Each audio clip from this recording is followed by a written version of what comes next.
Now 10 a.m. We're going to start the session. Welcome today to the third part in our summer series for LEA-EL coordinators, which will focus on providing language development and academic instruction programs to English learners.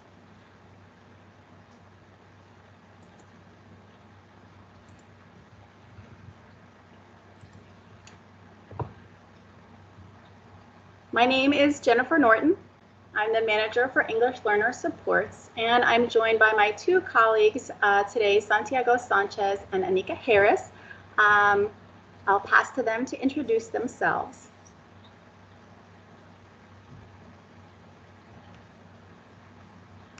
Sorry, I was mute. Yeah. Hello, good morning. My name is Santiago Sanchez, multilingual specialist, working at the Division of Teaching and Learning. So I'm in charge of professional development for dual language teachers in this area. And good morning again. I'm Anika Harris, professional development specialist in AUSSI's Division of Teaching and Learning. I work through PD, both delivering PD and bringing you PD on English language acquisition and supporting English learners. Great, and we are so glad that you're all here with us today and really excited to dig into the innovations and plans that you're bringing to your EL programs this coming year. For our session, I have a few agreements to offer to the group. We know that this is a time of a lot of change, a lot of new things, and in many cases, a lot of uncertainties. And as we work through today, this is about problem solving to make this time most useful for you. We hope to hear your ideas, and we want to ask for everyone to keep focused on solutions and student focused as well. And we're going to have several different opportunities for engagement. We'll go through all of that in a moment. And as we go, we really do want to hear from everyone in the group. So we want you to strive for equity of voice and monitor your airtime. And to please, if you don't feel like you need to hang back, please do bring your voice. And then also, if you find yourself bring yours a lot, maybe take a step back to allow others to have the floor. And then we're going to be working together specifically on ideas and solutions. So as we work on that, please bring and generate and iterate those ideas, and know that this may, have an element of non-closure, and be ready to, accept that that's part of this process of what we can achieve within 90 minutes today. And we are going to have several engagements. I'll remind folks along the way, but please do keep your mic on mute unless you are speaking, and that helps everyone to have a better hearing experience of the session. Okay.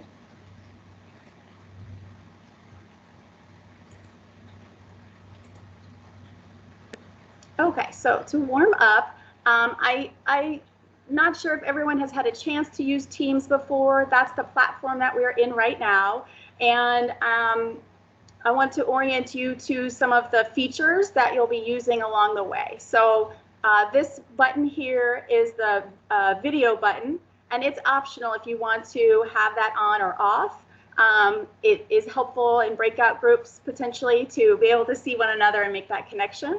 And then again, please, try to stay on mute, and then remember to unmute when speaking. Otherwise, we won't know that you are trying to share. And then there's a button here with an arrow in the middle. And when you're in the breakout group, you will have at least one person who's going to share screen probably. So I just want to make sure everyone is aware that you will click it, and then you'll have the option to choose a specific document to share. Then you click on that document, and then the others in the group would be able to see that. Now we are going to do a little bit of warm up using Teams. There's a button here that's a little hand, and that's the raise hand and lower hand. So, I know we're in this virtual environment and it can be hard to jump into a conversation. So just to make it easier for everyone to have a chance, we will have people ask people to please raise your hand when you want to share. So then we can call on you. And then also remember to lower your hand when you're done. So then we know that you don't need to be called anymore. So please practice doing that now. Anika and I are going to be monitoring throughout the session. And for right now, if you can, please do your hand raise. We'll see if everyone is able to do that. And if you are not, I think I may be able to press a couple of buttons to make that possible. So let me just make sure.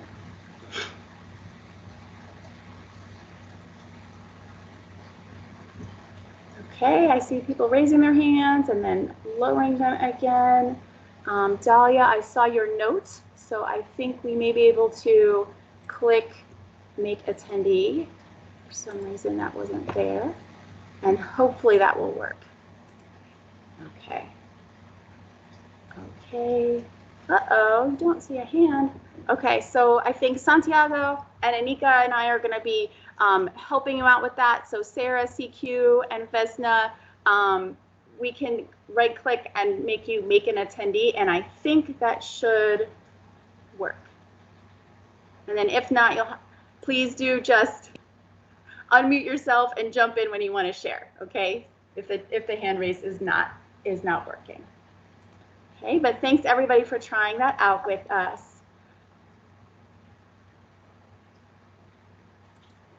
Okay. So as I mentioned, we're going to be using the chat box a lot, and some people already are. Please click the button here that looks like a little little word box here, and then you can see others' chat messages. And you can also click the people if you want to see the names of the people, and then click the chat box icon again to go back and see those running down the screen. So click that so it's visible if it's not already, and then type in your name and school, please. Introduce yourself, and we're also going to be using this for attendance just to make sure we've got everybody and know who to check into the system and make sure that you get a survey. Okay. And then as we go, please use the thumbs up button to agree, and you should be able to see that as well within the chat box. Okay, great. So I'm going to, for example, hover, and then I can click on a message to click a like button. So I just did a like for Edgard there. Okay. Great, so feel free to use that liberally as we go. Okay. Now we're going to also work in breakout groups. We're going to spend quite a bit of time in a breakout, and we've decided to organize these this time by grade band, knowing that the way that your programs will work will really depend on your grade band. And so we're going to do a quick practice using that. Okay, and then Dolores, I see you have your hand raised. Did you want to jump in? Oh, you're on mute. You're on mute. Sorry, I was just trying the button out. Okay, great. You did it. Thank you. I wanted to honor, like, yes, we will call on you if you put your hand up. Thank you. Okay. So for the breakouts, I understand, you might be in elementary school that's pre-K through 5, or a campus that's pre-K through 8. So I'm going to ask you, when we go to the breakouts, to choose the group that works best for you for this session. It may be the one that you're most interested in thinking about your EL program for your students that you really want to dig in and try to figure out. And what our goal right now is 2 things. I want everyone to get a chance to practice moving to the breakout group. I want to make sure that you can get there and that you can get back to the main room, because you'll have to toggle back to get to the main room. And then when you're in the breakout group, you have a very quick job to do. So I'll ask that you please say hello, introduce yourselves to the other people in the group. Please, don't be shy, just jump in and say hello, your name, your school, your role. And then your other job is to choose one note taker, one timekeeper, and one conversation starter. So all you need to do is establish your roles, and then once you've done that, you're going to toggle back to the main group. Now on the slide here, you see a little bar with a triangle. So when you click on the link to go to your breakout group, you will navigate away. And this meeting that we're in now will still be there, but it's going to look like it's on hold. See how it says hold here. So you're still able to come back to the main room by clicking the triangle here. Don't press the hang up button because it will hang up, and then you'll have to go back to the link in the email to click back in, right? So don't click that one. Just click the triangle to toggle back. And I'm going to put or I think Anika and Santiago are going to help me with this. We're going to put the links to the breakout rooms into the chat box. And there's, if you're in the pre-K group, you can stay where you are in the main room. If you're in elementary, we'll say grade 1 through 5, you'll click the group that says elementary. And if you want to talk about middle high, click that one. And so feel free to start to transition now to your breakout. And remember, your job is introductions, and then establish a note taker, timekeeper, and conversation starter, and then come on right back.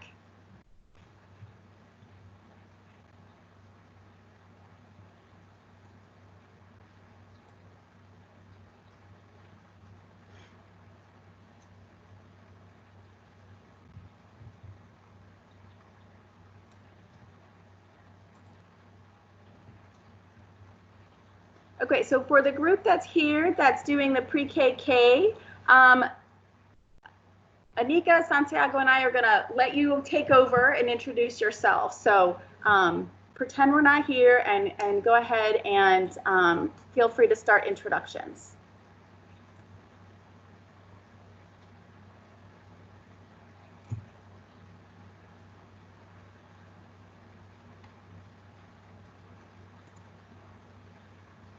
Hi, everyone. I'm CQ. I work at Apple Tree Early Learning Public Charter School.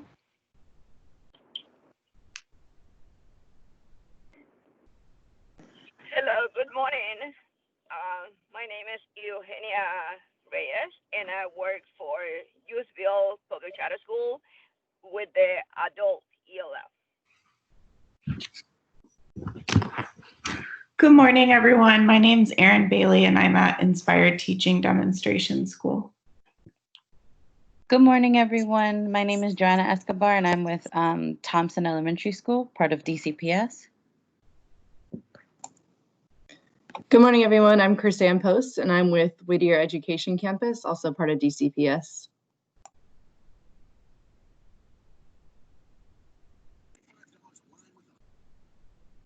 Good morning, everyone. My name is Felicia Wright, and I'm with Luke Seymour Opportunity Academy and DCPS.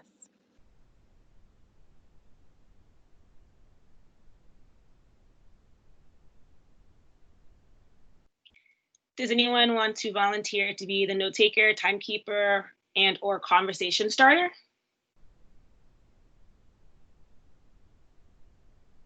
I can be the timekeeper.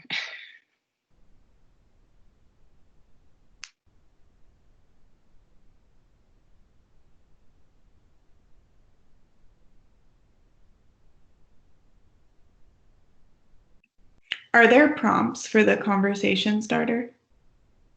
No, I think it's probably maybe when we break out, the person who's leading it might be the person, like they might give us the conversation starter and that person starts the conversation.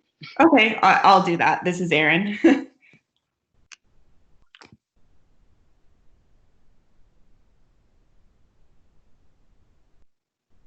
think we just need one person to volunteer to take the notes.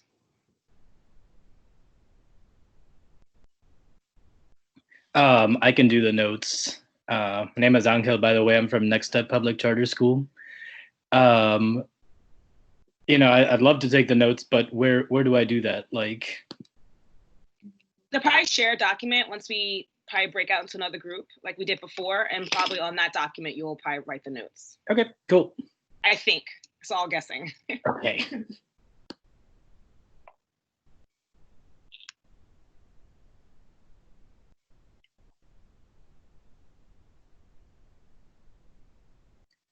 So are we going back to the main session now?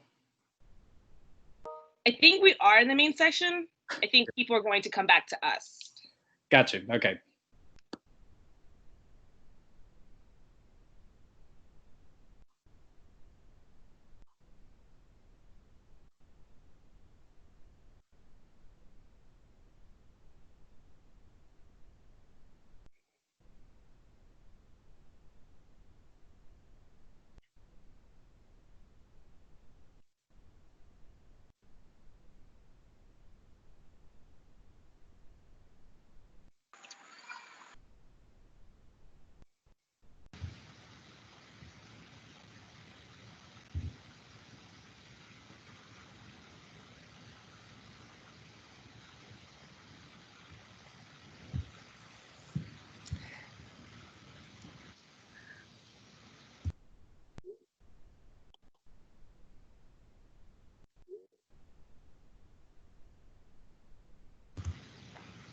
Good morning, everyone. I'm just popping into the pre-K K room to find out if everyone made it here. All you had to do was stay in the room. Did everyone have a chance to introduce themselves already? Yep, we did that. Wait, I'm sorry. This is the pre-K early childhood room? Yes. Oops, I am definitely in the wrong place. I apologize. Do you need, well, we'll probably come back together shortly. Were you able to access the links for the other grade bands? Yeah. In the chat box? Yes, but when I clicked on mine, I was the only person in there. Oh, interesting. I mean, I could try again and see, but. Okay, hi, Angel, this is Jennifer. I'm sorry, I noticed that, yeah, you were the only person who had clicked in there. So it looks like we only have one person from an adult serving school. So I guess it's up to you if it seems like maybe going to group 3 middle high school might be the best fit. I think I'll try that. Okay, yeah. So you can sort of stay here. Okay, go for it. And then I'm seeing we have a pretty big group for elementary, so maybe we could then use the group 4 space to spread people out. Okay, so for right now, I'll just go into the middle high school group. Sure, yeah. Just go say hello there real quick, and then they're probably about to come back here. Okay. I think that we've all already come back. Oh, okay. Great. And Hal, I can, if you want, since you said you work with adults, I work with adults too part-time. So if you want to break out into that room to have a conversation, since there's so many people in this room, I would be willing to break out and you and I can be on a team if that's something you'd like to do. That would be great, actually. Okay. So next breakout, it'll just be you and I, and we'll figure out the rest. Perfect. Okay. Perfect. Thank you. You're welcome. Okay, awesome. Thanks everybody for being flexible and teaming up to work together. And I hope everyone was able to go to the group, come back. It's a little bit of moving around, but you can do it. And then I think what I will do is so if we have group 4, we'll see if we have to reconfigure a little bit, but we can only have up to 4 meeting spaces. So we'll try to make do with large groups and still let everybody have a chance to talk. So great, let's keep on going.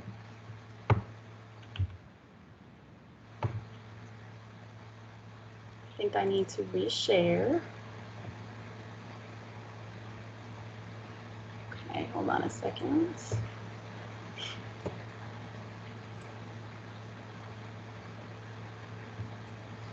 There we go. Okay. Can everybody see PowerPoint? Yes. Okay, great.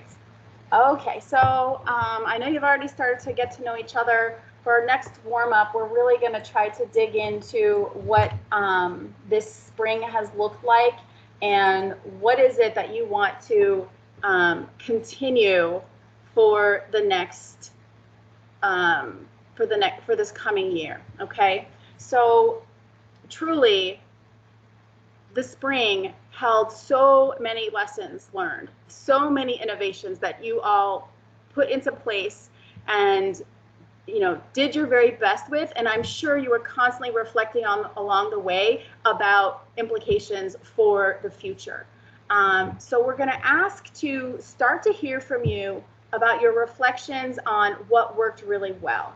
We're going to put this Padlet into the chat box here, and I want everybody to please click on this Padlet, and then you should be able to write your answers under the column that says talks about what worked really well. And I want you to hold back and don't go into the column about things you want to improve, because I want you to focus first on specifically the positives and the ways that you were able to address a new situation and either maintain or make things better for your English learner students. And I'm going to navigate to the Padlet so that everybody can see it as we are working.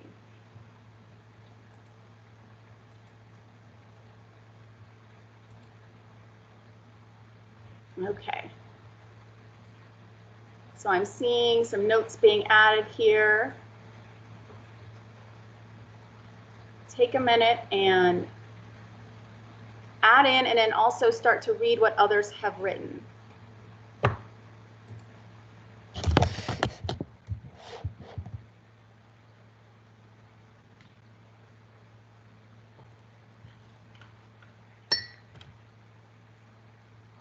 Okay, so I'm seeing that people really tried out new technologies such as Flipgrid and Nearpod that were really appealing for students and encouraged language use.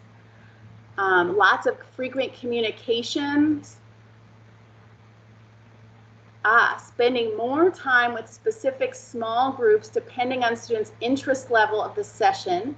15 minutes in the classroom, and then depending on the interest of child, we worked longer. So I'm seeing that flexibility and focused instruction. Student office hours meetings, really emphasizing vocabulary instruction and chunking to make sure that information was easily accessible during these difficult times. Okay, another vote for Nearpod and Flipgrid. Targeted conversations and weekly checks. And specifically a Blackboard platform. Great, great. So yeah, it's like already there are several themes of really key pieces that are coming out as like benefits or practices that were successful with your students. So as we go and think about the fall, and I'm sure you're already digging into this as well, what do you want to continue when you go forward with your EL program, and not only maintain it or make do, but actually really try to optimize it this coming year and put into place things that are going to last, that will have longevity beyond this year to improve those programs. So now let's move into the next column here. What is one thing you want to improve in your EL program this year? And in our discussions with our LEA coordinators, we have noticed that a lot of our EL coordinator colleagues, they want to talk about improving their model anyway. They're always thinking about how to improve supports and services to really optimize outcomes for English learner students. But specifically this year, what's one thing that you want to improve? And that may be based on the context that we're in right now of shifting to virtual learning for many. Okay. Great. So I see great ideas populating here. Okay, digital tech tools and getting students to be comfortable on video. Okay, so more like, so the routines of technology and really focusing on academic rigor and independence. Opportunities to read nonfiction as well as fiction, and constructing oral opportunities to develop proficiency in English at home, as well as in the virtual classroom. Great. Communicating and partnering with EL families. Okay, improving peer collaboration and doing that explicitly across peers and gen ed teachers. Great. Okay, this is exciting. Yeah, these are all awesome. Cool. And I'm sure that we have people here who have ideas that they're already doing that they'll want to share as they go. So if you agree with anything, please feel free. You can use the button here to, I think there's a like. Oh, I might have to actually, I set this one up real quick. I might have to add the like button a little bit later for when we do the exit ticket. But okay, so based on all of this, we know that there are a lot of really key practices that you have already put in place to keep your program alive and that you're working to keep it thriving in this coming year. So let's transition back. I'm going to reshare a different screen. You can have access to that Padlet and keep that handy. We're going to use another one later in the session. So let's focus here and how we're going to bring all of these pieces that you were just talking about and what we're going to focus on in this session. And I also want to say I really appreciated all of the responses that we received in the pre-session survey about what is alive with you right now. What are you really working to figure out? Now you can imagine we got lots of answers across the board, and we're not going to address everything in this session. We're going to focus on the program level. We're not going to dig deep into activities or classroom specific, strategies or how to use specific technologies, but we will be having sessions on that in the fall that will encourage you to attend. Here we're kind of focusing on that program level, on describing what does it mean to take a program that I used to do in person with students, and I knew what it looked like to place a student who had a certain screen or score into a certain type of services, and I knew what that was going to look like. I knew how to schedule it. I knew who was going to need the information.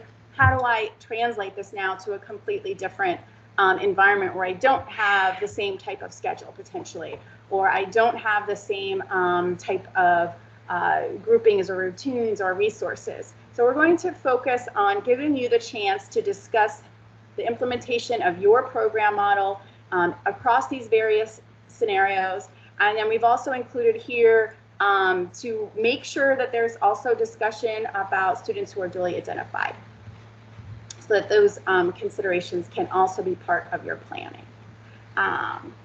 Now here we have our principles, and we're focusing on the third principle today. The first two sessions focused on the first two principles, and the one that's coming up next week will focus on using data to inform and refine EL programs. Okay, and these are the principles that we use to ground our supports, regardless of if it's virtual or in person. So these are still, what we're striving for in our work, today, this year, and beyond. And so we're looking for the power of this moment to optimize the changes that can be put in place now, but that will also have a lasting effect in the future. Now, if you've been to the previous sessions, you know that we also are grounding this in the guiding principles of continuous education that OSSI has released. I won't go through them in detail today, but want to put out there that there is a section specifically on supporting English learners, and that the three pillars of high expectations, equity, and access, and family engagement are really aiming to offer a target for excellence rather than a mindset of a floor for compliance. We are going to focus actually on an element of this part of the principles about implementing your EL program plans with fidelity across both remote and in-person learning environments to advance linguistic and academic goals of English learners. So, the idea here is that English learners should have parity of services across learning environments. So you want to make sure that students are able to receive the same level and type of supports that they need. It doesn't matter if they're in person or they are at home doing this through distance learning. So for example, if you have a 50-50 dual language program and you would expect, in person to have 50% of the instruction in English and 50% in the partner language, when you're doing a virtual setting, you would expect the same thing according to your language allocation plan. But we know that your specific schedule might look different, right? The way that it actually rolls out may be different, but you're still able to meet what's in the allocation plan and provide this kind of fidelity across environments.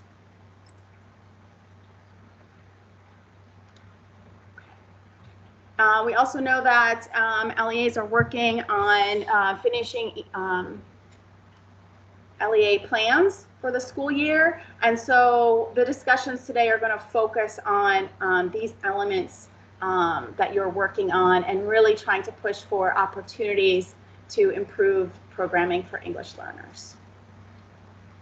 Okay, so I'd like to take advantage of the chat box now and say why are we so focused on describing your EL model?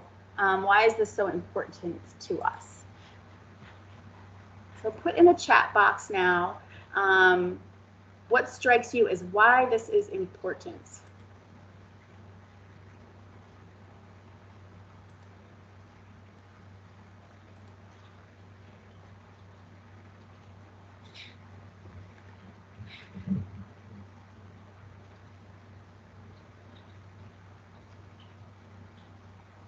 And as you see answers coming, if something's you agree with it, give it a thumbs up. Feel free to comment, build off one another's ideas. Great, so I'm seeing it will help you determine how you implement your distance learning. Model goals will dictate strategies that you would then implement. Yep. You want to maintain high quality. You want to ensure all ELs are receiving ELD support. You don't want any student falling through the cracks because you didn't have your program laid out. You want teachers to be able to share best practices, optimize the benefits of dual immersion, and you want to have equity in your program. Equity of resources, goals. Okay, and yeah, it's going to help you navigate through your lessons. Make sure you reach every student. And then, yes, kind of anticipating that distance learning will likely remain part of education in the future. So this is more than just a stopgap, but really trying to create emerging best practices. Yes, I really appreciate the commitment that's coming forth in all of these comments and kind of seeing how it all connects together. Yep, so you're looking at appropriate supports. Great. Okay. Yeah, so I had kind of thought of a lot of the same types of things, is that you want to be able to have a clear goal and purpose. What is it that we are doing, so that we don't get caught up in like using the technology and how does that kind of dictate what we do and don't do. But ultimately, if you have your program goals set and clear, that you will be able to come back to that. And you'll be able to pivot from what your practices have been to what needs to happen in the future, and to be able to have that transparency when it comes to communicating with school teams and families and evaluating whether that's annually or in a regular, ongoing way, as I'm sure everyone will be doing as new things are tried. How is this working? What is working? And it gives you something to come back to pivot back to. And that as you're coordinating with other service providers, if you can talk about what your model is and how it works, then that helps you to make those connections and collaborate. If anyone wants to jump in with thoughts, please do feel free to give a hand raise and we can give you the floor.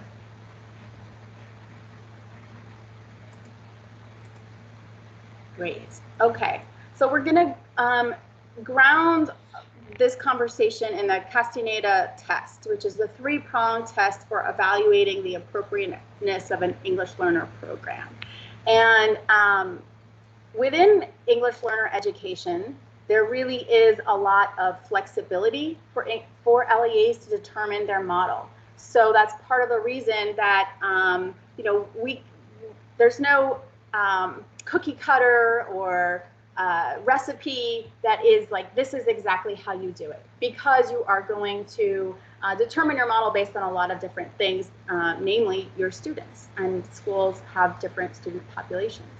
But we're going to look more closely and discuss, well, what does it mean to sort of like pass this Castaneda test? And we're going to focus today on the first 2 prongs here.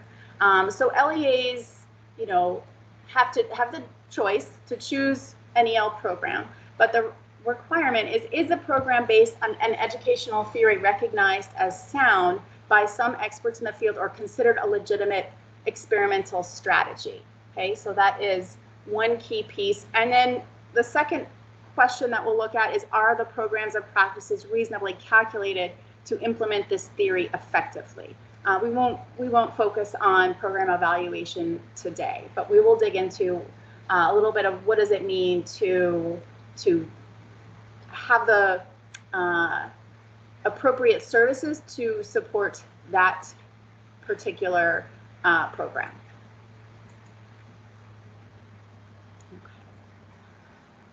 So in DC, we have 5 program models that are commonly used, and these are considered to be effective in the field. So we recognize that your staffing, scheduling, and delivery of services may look different depending on the model.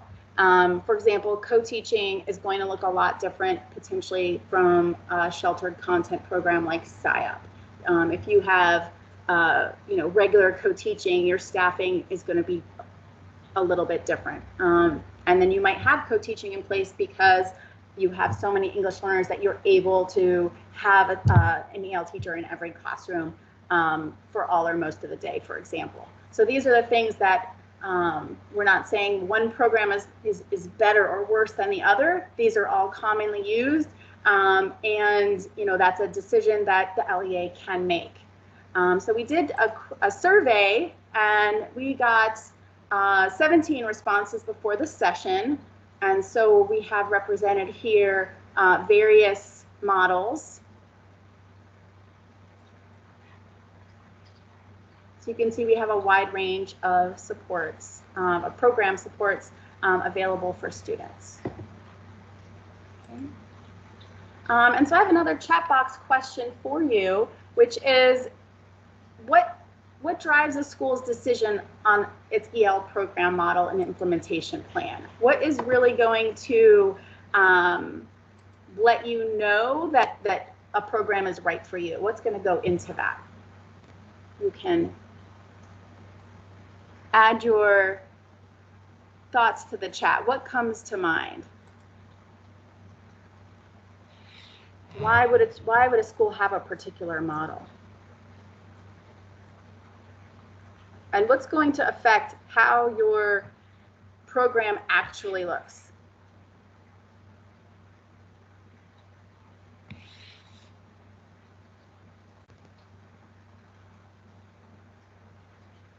Great, so we have a number of factors. So we have the needs of your students.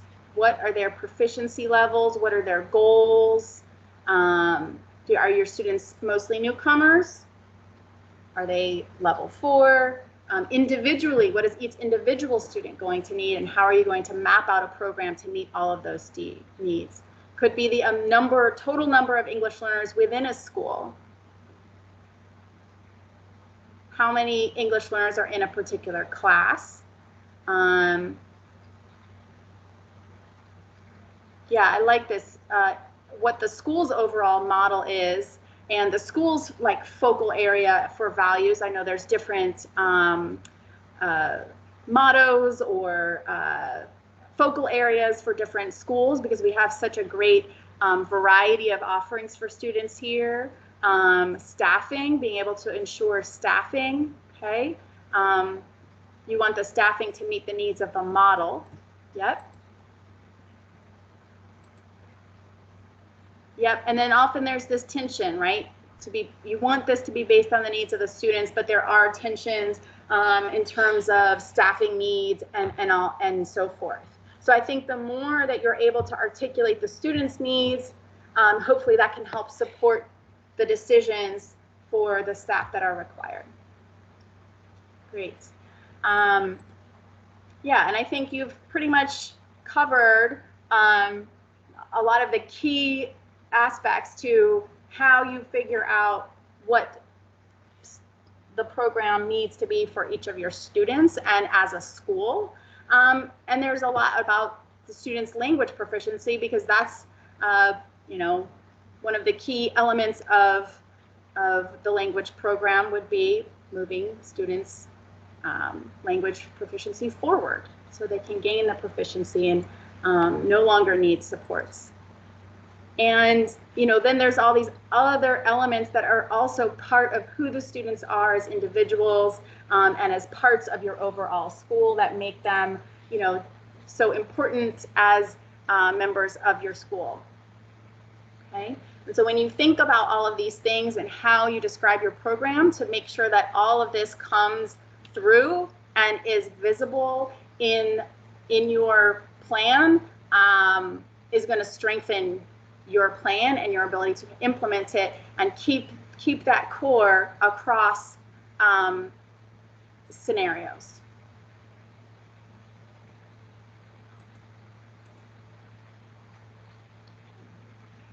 So here we're going to look at this question for prong 2. What are the resources needed to effectively implement the chosen program model? And there was a recent webinar from Encella on a section that pulled, you know, how the Department of Justice looks at these issues.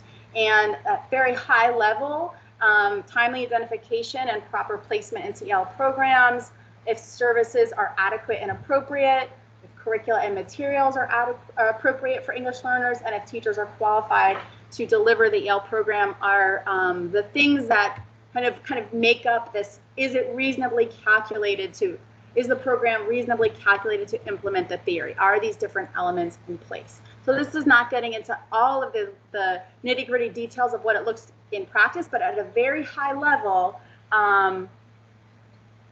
what is required to put a program into practice. And so what you have just discussed about placement by proficiency level, grade level, educational and language backgrounds, all of these elements are going to go into how you articulate your plan. Okay, so our focus today within prong 2 is going to link directly with the LEA plan that LEAs are writing in terms of fidelity across environments and focus on provision of language instruction across the 4 domains and access to grade level content. Okay, so just quick check-in with everybody. Everybody's here, everybody's good.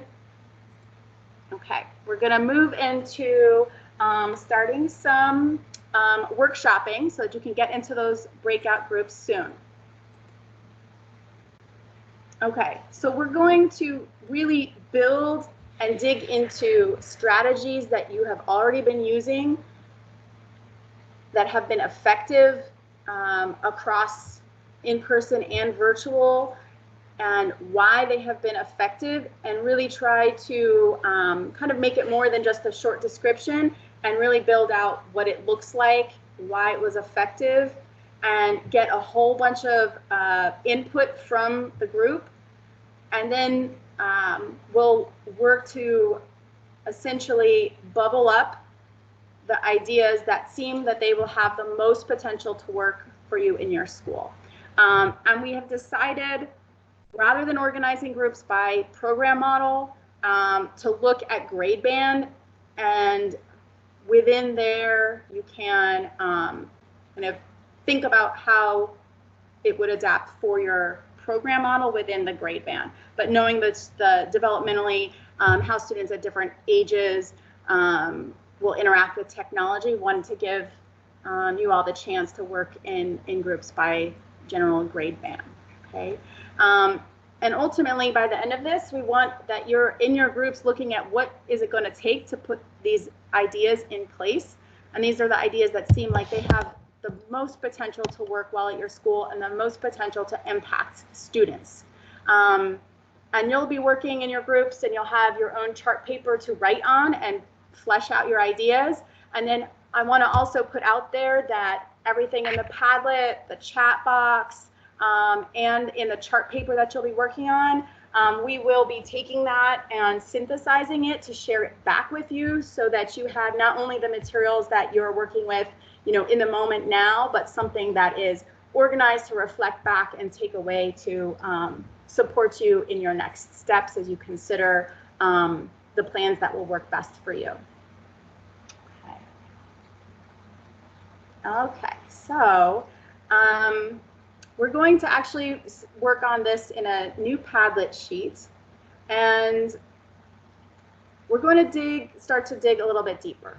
And I want you to pick one thing that you've already done very successfully virtually in each of these 3 areas of, let me pull it up here, of fidelity across environments, language instruction in the 4 domains, and access to academic content. And I want you to detail why it was successful, okay? We'll put this link in the chat. This is going to be a different space for you to write. So we have a fresh sheet.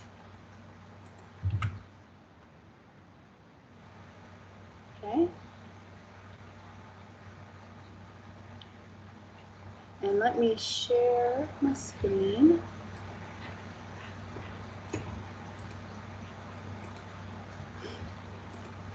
Okay.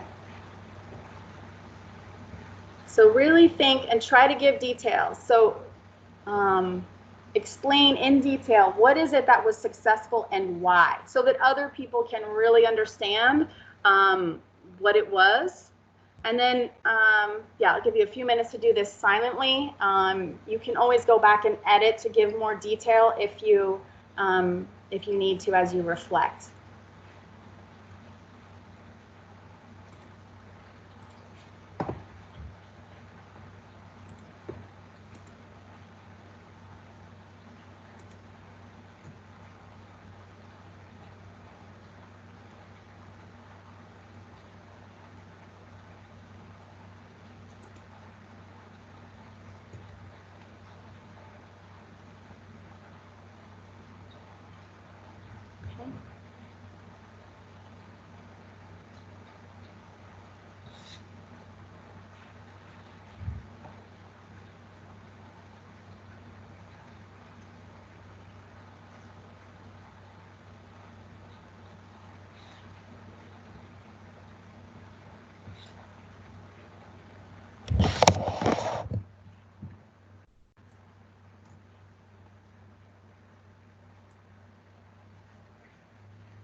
Okay, so I see answers coming in for each column, and as you finish, please go through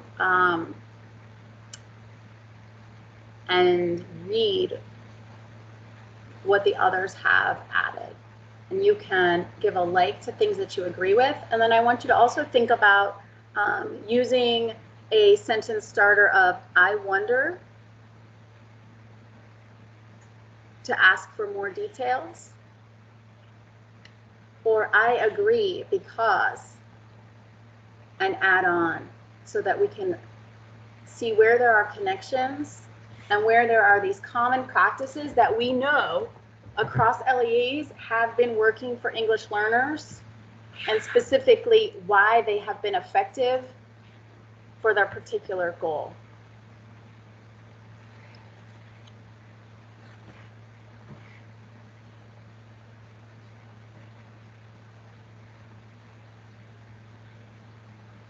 Okay, great. I'm seeing some thumbs ups being added, and maybe some different comments. If you add something and then I think want to edit it, you can click on the right corner and have 3 dots come up, and there's a little edit button that you can use if you want kind of come back to something and want to add more, and then you have the option to add comments.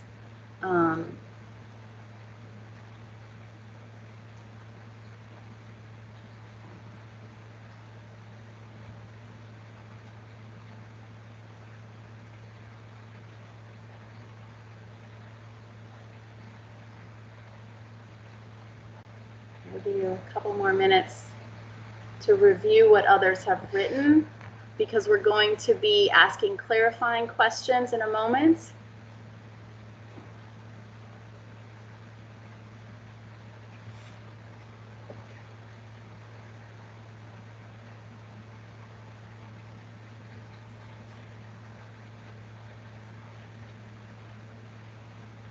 Okay. All right. So it looks like I'm seeing the new edition slowing down a little bit. Hopefully everyone's taking the chance to read. In just 1 minute, we're going to open up for clarifying questions. So if you have a question about something you would like to understand what's written more, please prepare your question.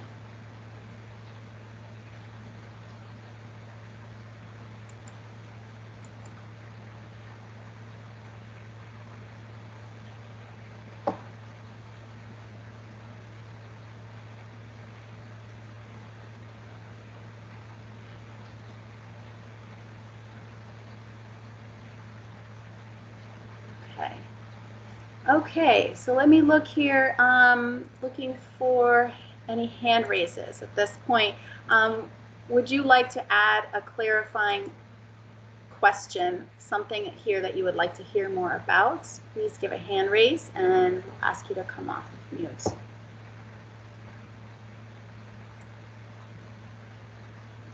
Okay, and as you think about that, one of the things that I had read about, I was thinking about, is schedules, weekly PLCs, and regular communication with family. So I'm really curious to hear from the person who wrote that, if they would like to take themselves off mute and expand a little bit. What did this look like, and why was this effective in fidelity across environments? And if you, yes, I see that there may be some folks who still don't have a hand raise button. Just, you can take yourself off mute. Just go for it. And if we bump up against one another, it's okay. We'll figure it out. Hey everyone, this is Rachel from Meridian. That is my comment.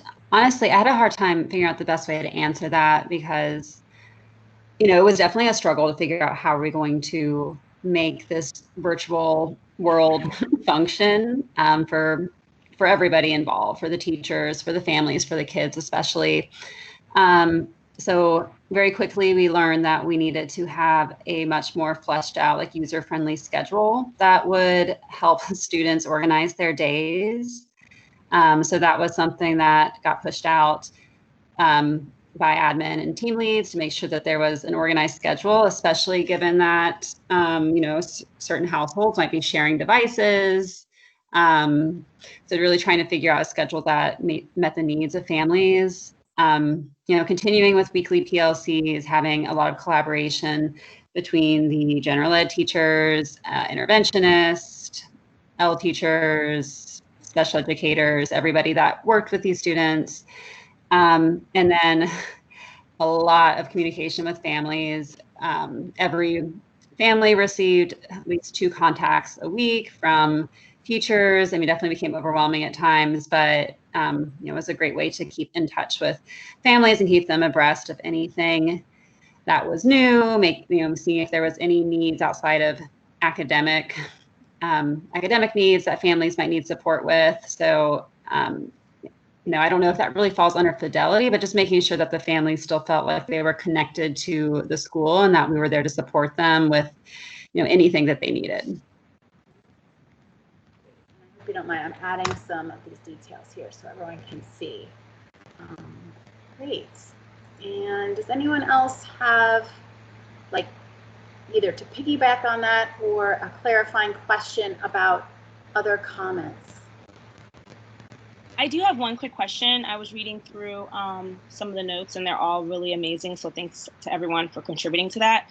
I was just wondering, how did if a school or someone could give an example of how they decided how much support a student would get during co-taught lessons versus one-on-one? I think my question's clear. Like, how did you decide, oh, this student's going to get co-taught during a lesson versus I'm going to do one-on-one? I would just love to have anyone explain how their school thought about providing those services to students. I see Dolores' hand up if you want to jump in. I'm sorry, I forget the name of the person asking the question. Your name is? I think it was CQ.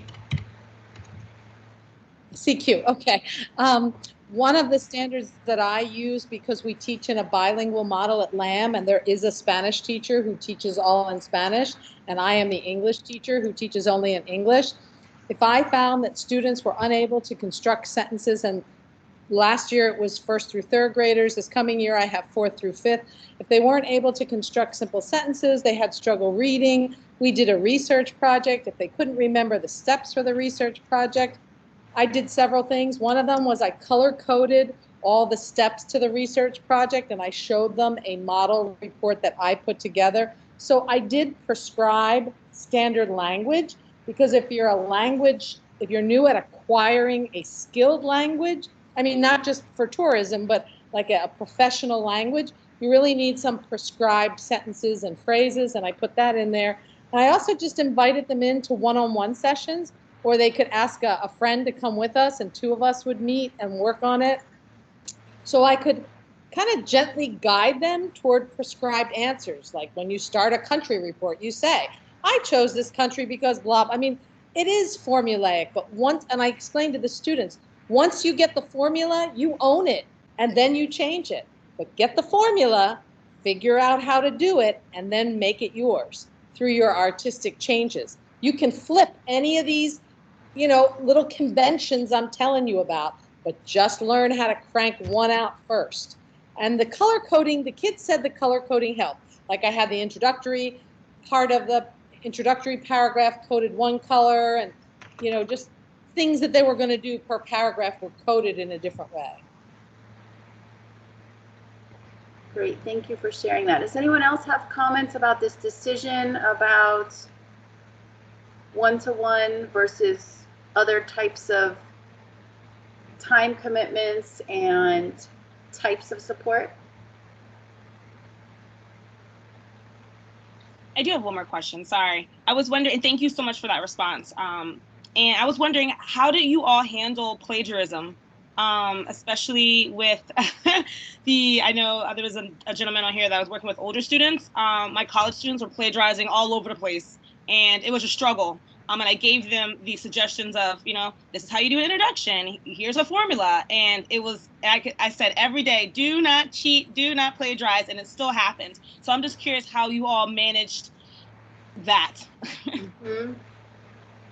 That's a great question. And I'm going to add a questions column here for Q, and then people can add Q&A too, so you can keep that going. So I'm going to put that one in the question section. And then let's kind of go back here, and I want to get you into your breakout groups very soon. So this is the moment where I want you to start to think about what looks like it has really the most potential to be useful to you. Okay, so I'm showing my screen again. I want you to vote for 3 ideas in Padlet that are not your answers. And they have to meet at least one of these criteria.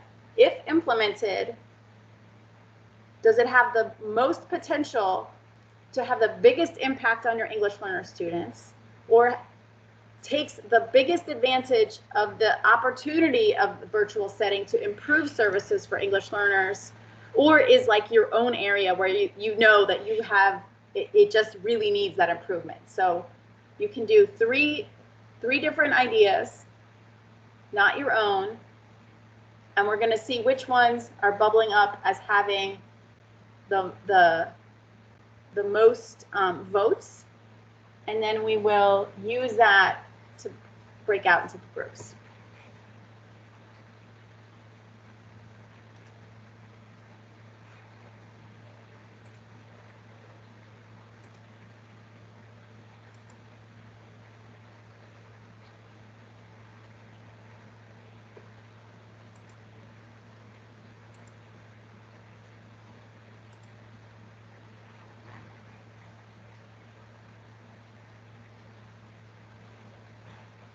Okay, and when you are done, click the hand raise button so I know that everyone is done.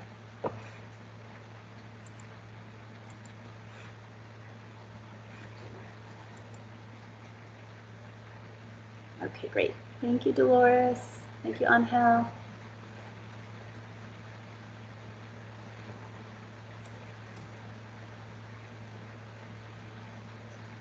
Okay, and then as you're finishing, try to look and see what is bubbling up as the things that are the most effective. We want to land on things that seem like they are going to have the biggest impact.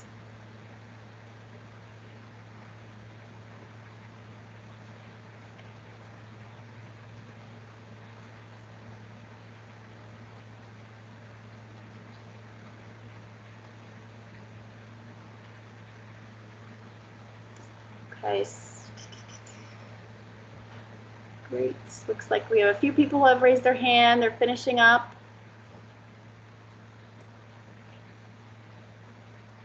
Let's see what is emerging as most. Okay, so I'm seeing stuff here.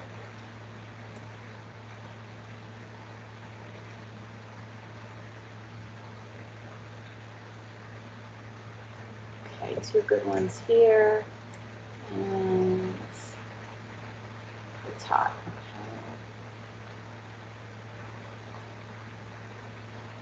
All right, so I'm seeing some things that are bubbling up here. All right, looks like almost everybody has finished. Okay, if you haven't yet, please do. Oops.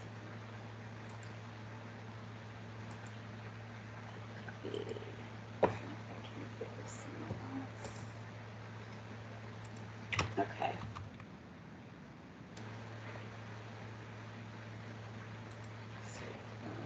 Okay, so what I'm seeing bubble up here, consistency, fidelity across learning environments, consistency.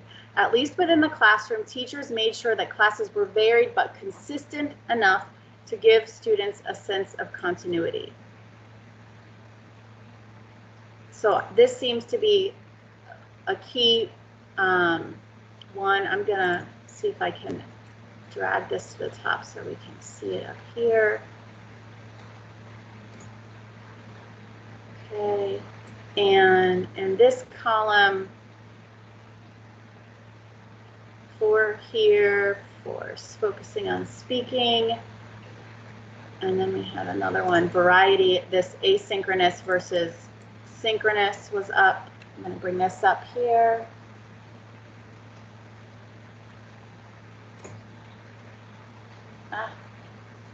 And then the focus on speaking. Looks like that was a really big effort in the 4 domains as well. Okay.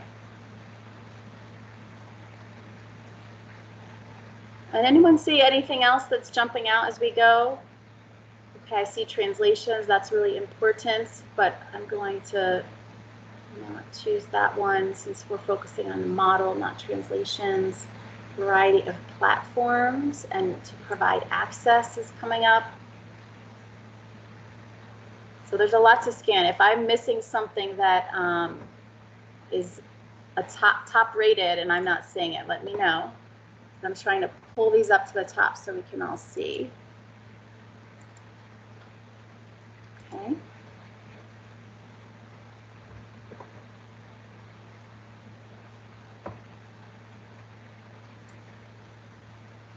All right, consistency. Okay, so consistency is coming up as a big one. Using a variety of platforms. And then there was the one on speaking and then asynchronous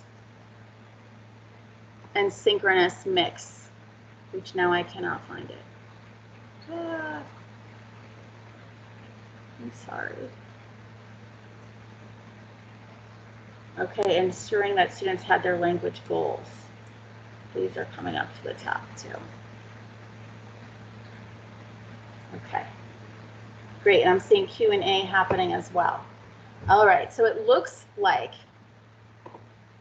strategic use of a variety of platforms and then giving feedback to students looks like this was very, very key.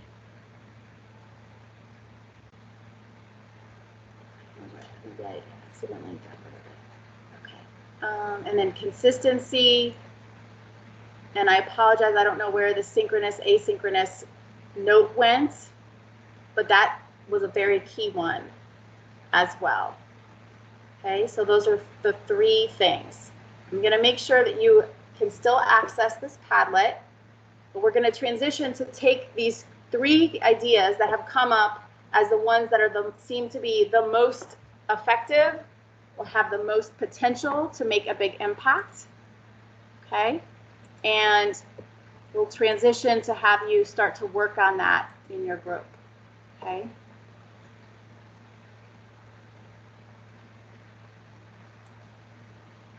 Okay. Hang on a second. Can we go to our group now? Yeah, sorry about that. Let me just give you a little bit of instructions and get you materials. Sorry.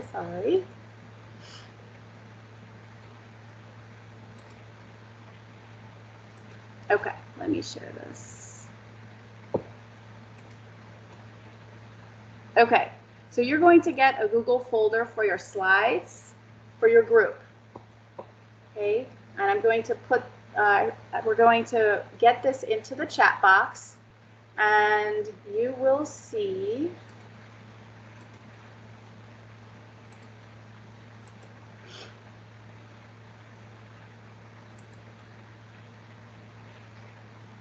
a set of slides for each group, and these have the same template for you to work within and the links to get back to. Okay, you're going to take the top 3 ideas and you're going to flesh them out for your grade band and include considerations for students who are duly identified, students at different proficiency levels. So what does it take to take this idea and put it into action? So this is why we made those roles in the beginning so that when you get to the group, you can hit the ground running and start the conversation. Don't wait in silence. Note taker is going to take the notes, start discussing and putting the ideas into the Google slide. You can screen share with each other. Timekeeper, you're going to have 20 minutes. We're going to ask you to come back from your groups at 11:25. And then the conversation starter is going to just break the ice and get the conversation going so that you can work. And you have a slide for each strategy. Give as much detail. What does it take to really implement it and make it impactful? And then we know there will be challenges. So what are those challenges? And then what are the steps you can take to mitigate those challenges? If you are working and really getting in depth on one strategy, do not feel pressured to do all 3, but that is there if you need it. Okay, let's get, okay, Anika, thank you, has kindly put the folder link in the chat box. You can go out to your breakout groups and access your slide and get started. Only need the the note taker is the only person who really has to, but everyone can go ahead and check it out. And if you have any questions, take yourself off mute and just let us know right now. But otherwise, feel free to go ahead to your group, come back at 11:20, let's say, yeah, 11:25. Is there a link to the elementary group? Okay, yep, elementary should be there. Let me drop that in. And also link for adult. I see it. I see it. There we go. Okay.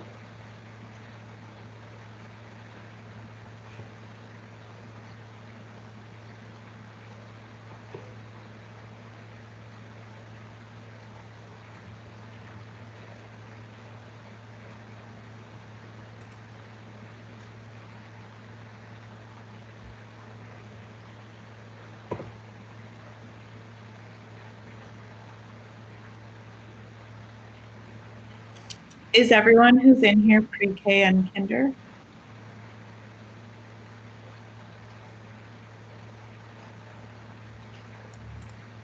I am, yes. Okay. This is Erin. I agreed to be the discussion helper. I do think we need a new note taker though, because the person who was our note taker was actually adult education.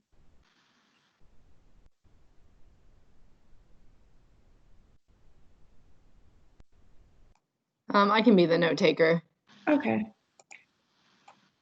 Do you know where the link is for the Google Doc? I couldn't find it. Yeah, I found it in the chat box. So Okay. let me. Oh, here we go. Okay, I see it now. And I'm supposed to share my screen so you guys can see what I'm typing. Is that correct? Yeah, that would be great. Okay.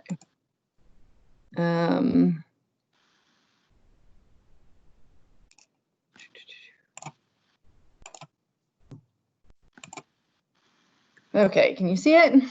Yes. Okay. So who has the first strategy? Or I guess we can probably just copy paste it. Right. Which strategy did you want to start with?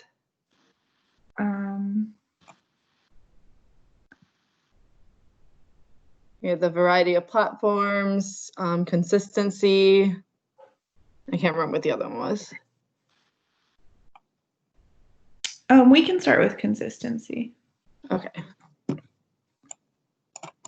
I'm sorry, I had to switch computers. Which group is this? Pre-K and kinder. Okay, well, I ended up in the right one. Okay. Okay, so thinking through a pre-K kinder lens, what will it take to implement consistency within the classrooms?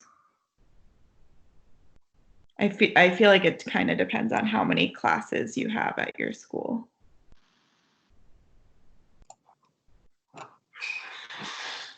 I think it also depends too on having like clear guidance on like what curriculum is being used or what content is being used and how much we're covering, and like the timeline of when are we prioritizing the whole curriculum like we would in person, are we taking bits and pieces of it. I think that's a factor in it too.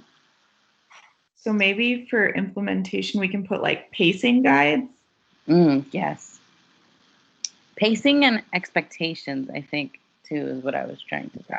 Okay, that's great. Yeah, pacing and expectations.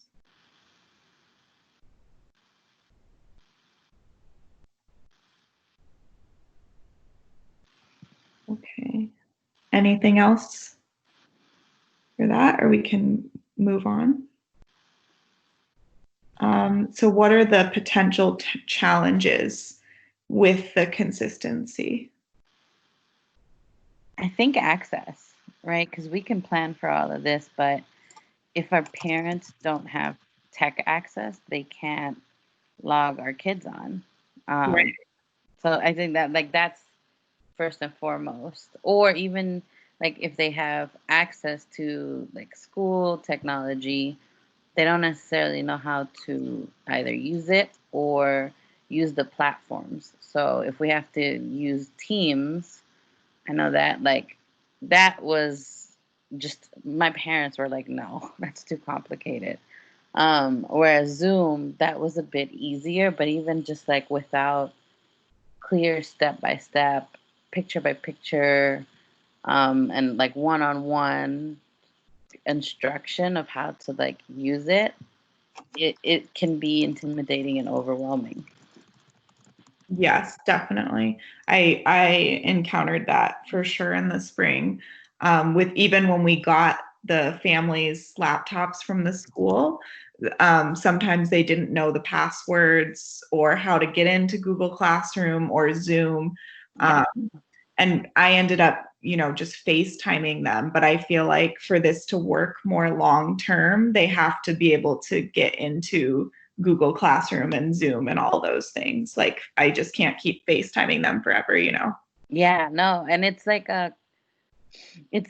everything unfortunately like requires that like step by step, very like picture by picture instruction and just like a crash course even in like a computer and the internet and like email and like your password and your email give you access to that one thing and you use that for these other things and so like and then navigating multiple platforms and why because a lot of parents are just like another one.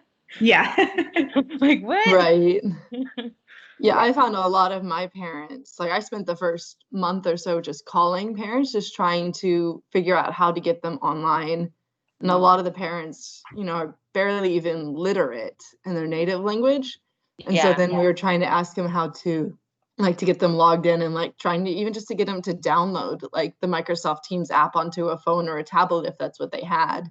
Required taking pictures and sending a picture like look for this symbol. Yes. Yeah, definitely. I mean, computer literacy was a huge aspect, and even the difference between what's on the keyboard and what's on the screen. I found myself having to say, click on this or push control, something like that. But if you don't know the difference between what's on the screen and what's on the keyboard, that was a factor as well. And if you're like, a lot of my parents had Androids or iPhones, and I had an iPhone, so I could like easily screenshot and circle and send. But it's not applicable if you have an Android because the system is different, and so then that's just like, oh, it's just a whole nother challenge. Yeah. Right. So did you guys come up with like now that we know all of those things going into this early on, what steps do you think we can take to mitigate the challenges? I like how someone said computer literacy. Can we put that as a specific over there to put as a challenge? Yeah. It was something that like entire spring break, that's all I did was just troubleshooting. Yeah. Right. I did more of that than I was an aide this past year. And I couldn't even support my teacher or the students for a good, for most of it. It was just constant troubleshooting.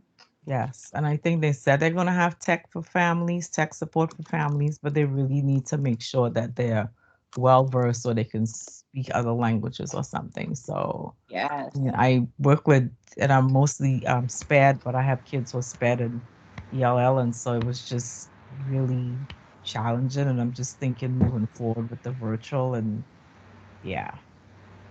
one of the things with that last column, last night I was with a small cohort of DCPS teachers and we're trying to figure out how to get in touch with schools or PTSOs or LSATs or union people just to make sure that the families are taking the tech survey. And so we try to build out, I don't know if you guys had problems or even reaching out to some of my students or families, they're like, nobody's contacted us.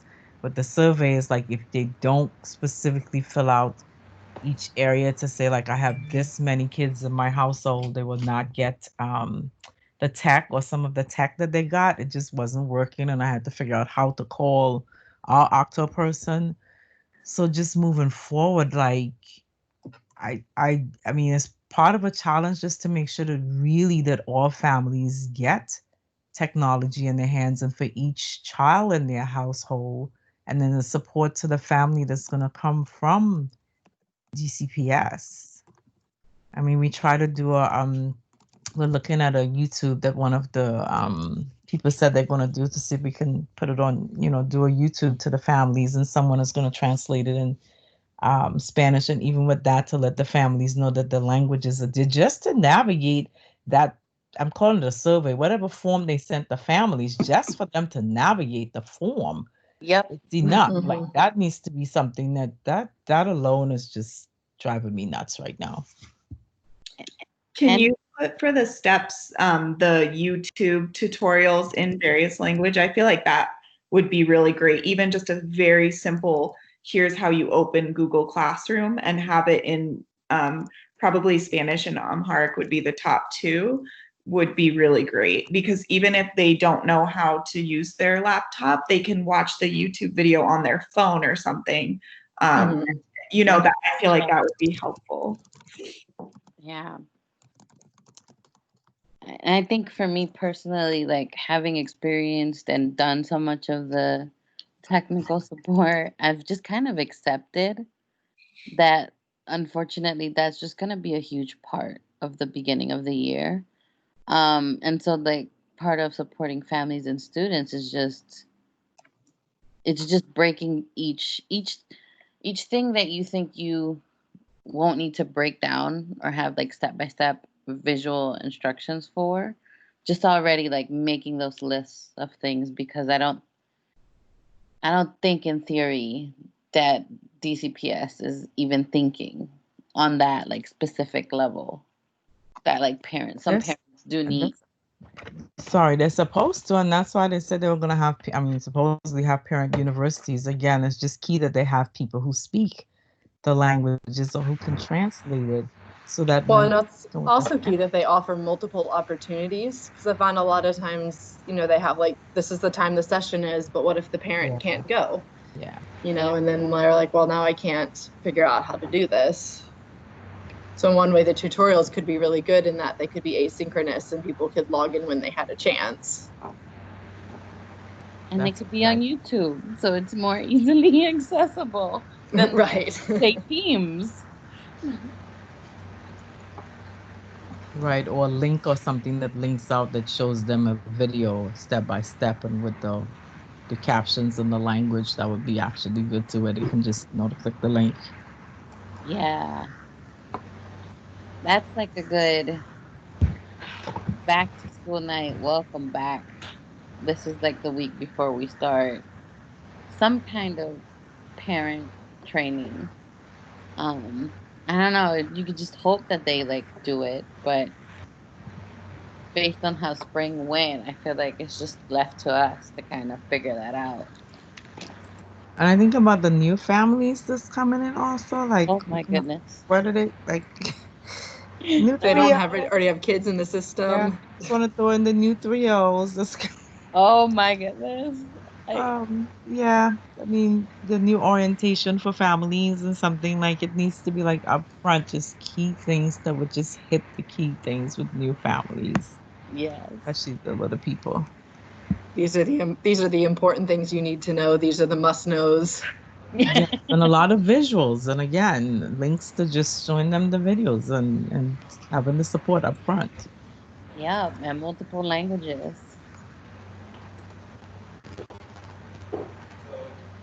Anything else we want to add to this?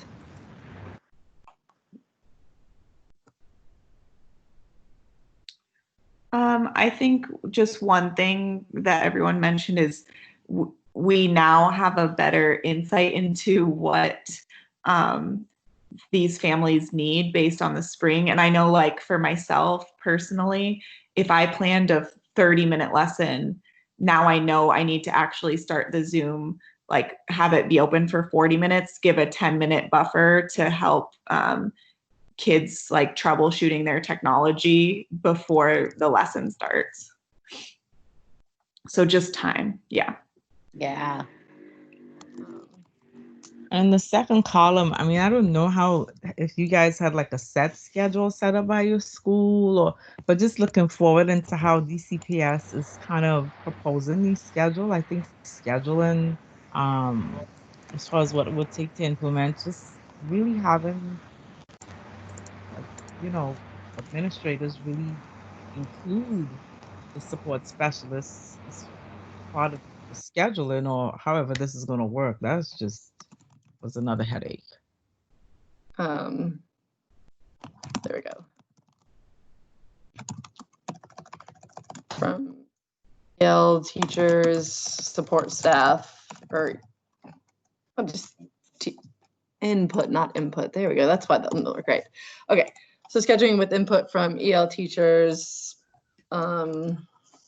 And I would say other specialists, because again, like I said, I kind of share between, I mean, kids with SPED and EL both, and so it was just yeah, I tough. found that ours, we had 40-minute blocks for pre-K, and the kids really just, after 15, maybe 20 minutes, were all over the place. Yeah. So most of our pre-K teachers shorted it down to like a 15-minute block, but. And I think you have to like include time. So whoever just mentioned that, like tech buffer time, something we like learned to do was just include before and after time where the kids just kind of leave. Like, what do you want to talk about? Because then, you know, like they have, at least, you know, our kids were with us for, you know, a good part of the year. They had so much they wanted to share, they wanted to say. And part of that, like making sure that they consistently showed up was them looking forward to sharing or talking or still having that like space to express themselves. So I think like in that tech buffer, there's also like that social emotional slash student led, not necessarily like teacher led time before and after the lesson. So you think that would go into strategy and ideas? I mean, I guess it appeals to the social emotional, which is like, you know, they keep, so yeah, I the think kids everybody's connect with coming each back other. together. Sorry to cut in. Okay, I think yeah, everyone's heading back to the main room, and I just love listening to the rich conversations and seeing the work that you're all doing to really take something that's an idea and turn it into what does this mean for what we have to do, and then recognizing all of those challenges, but kind of not letting that be the stumbling block, and instead identifying what are the things that the school has to do, that I need to do, or can influence to have happen that will mitigate those challenges and help bring the change into effect. And one of the things that I wanted to just recognize was the balance between consistency and variety that I was seeing in the strategies that different groups were tackling, and how the consistency is going to give you that continuity of services from, doesn't matter if you are in person or virtual, that you know that you're going to have a certain amount and type of consistency so that students not only get what they need, but they do it in a way that they can access, and at the same time recognizing the need for the variety of how you're going to work with students asynchronously when they're working independently versus really optimizing the precious face time that you have when you're working synchronously with students. We have just a couple of minutes, and I wanted to ask you to come back to our warm up and exit ticket Padlet, and very quickly share which solution can you put into action right away, and what's a longer term goal, just to see where are you and what are you seeing as your next step as a result of really talking through these key critical actions that can leverage positive change for your program this year.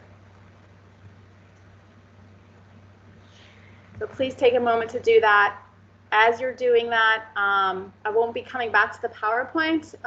Going to make sure that you have it. In fact, I'll be uploading it into the folder that you've been accessing, so you can come back to these materials and use them. And then, as promised, we will synthesize the comments that have come out through this group so that you can have something usable that comes back to you and hopefully supports you in your next steps.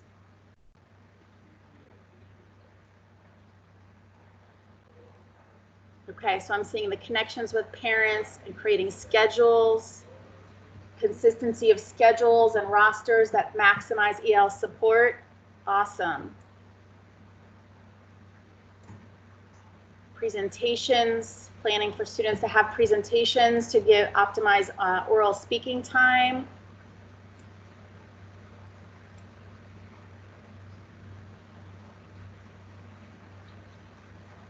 Connecting with families, great. Okay, and then longer term, it sounds like you want to build in building up your culturally responsive practices as a school and the collaborative practices of team members, of staff across. That's great.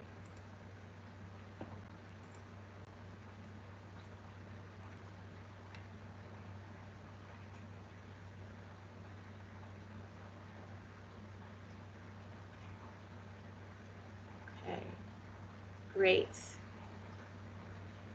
Well, it's awesome to see all of the things that you're planning to put in place and take action on as you go forward. Please know that the questions that you have raised, we are going to use to inform our next step for supports as well. So we will be using that, and we are available. You know, if you need technical assistance, you can contact us, and I'll provide that in the follow-up email. And I hope that you will also join us at our final session for this series, which will be next week, and that will focus on language goals and using data to inform your programming. Great. So I thank you all. This is the end of the session. Thank you for your commitment to your students, to your English learners and their success. I'm going to stay on the line, so if you want to, you know, ask a question or chat, I'll be here, but please feel free to sign off, and I thank you again for participating in this session.